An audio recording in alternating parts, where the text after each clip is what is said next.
নমস্কার। আজ শোনাব লেখক সুকুমার রায়ের ছোট গল্প হাসির গল্প। আমাদের পোস্ট অফিসের বড়বাবুর বেজায় গল্প করিবার শখ। যেখানে সেখানে সভায় আসরে নিমন্ত্রণে তিনি তার গল্পের ভাণ্ডার খুলিয়া বসেন।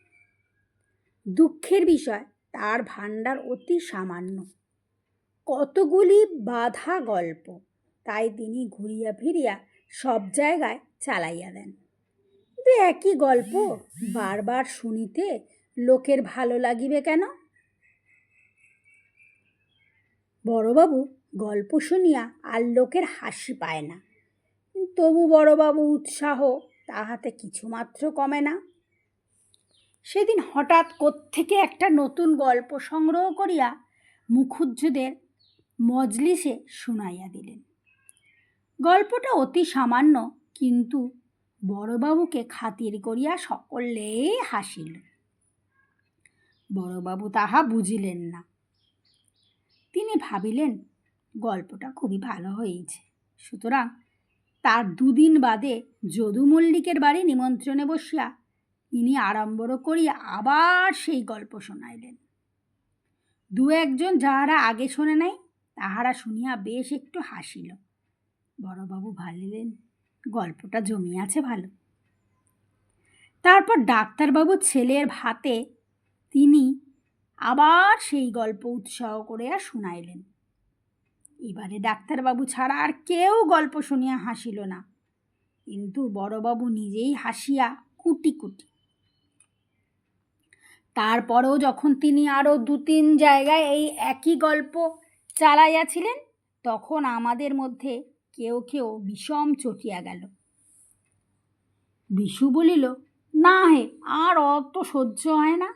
বড়বাবু বললে, আমরা এতদিন সয়ে আছি, কিন্তু ওর গল্পের উৎসাহটা একটু না কমালে চলছে না।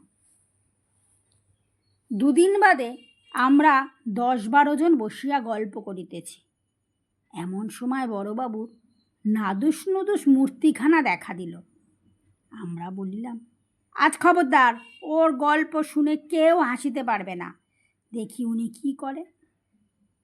বড়বাবু বসিতেই বিশু উঠিয়া বলিল, না বড়বাবু আজকাল যেন কেমন হয়ে আছেন।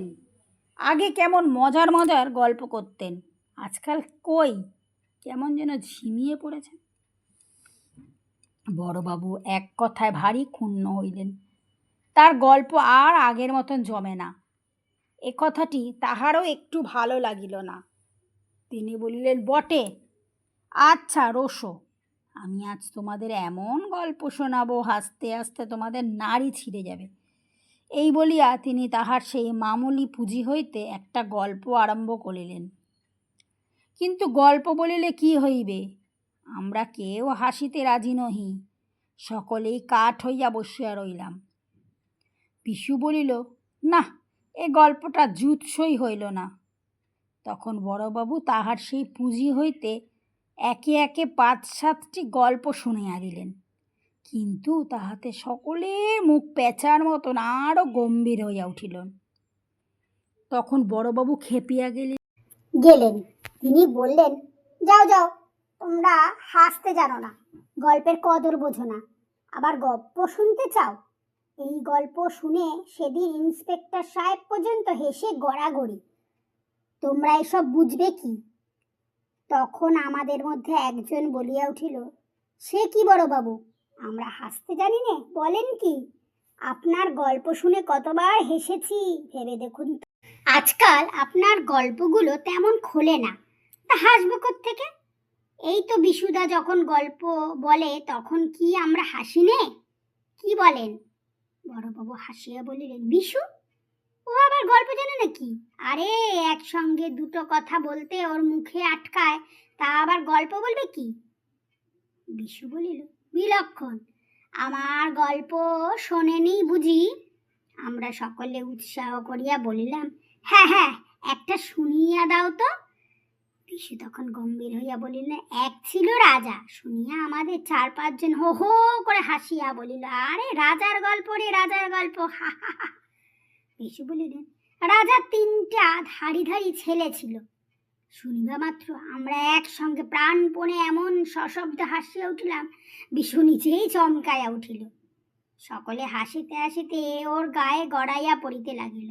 কেউ বলিল, দোহাই বিশুদা আর হাসিও না। কেউ বলিল, বিশুদা রক্ষে করুন, ঢের হয়েছে। কেউ কেউ এমন ভাব দেখাইল যেন হাসিতে হাসিতে তাদের পেটে খিল ধরিয়া গিয়েছে। বড়বাবু ভীষণ ছুটিয়া গেলেন।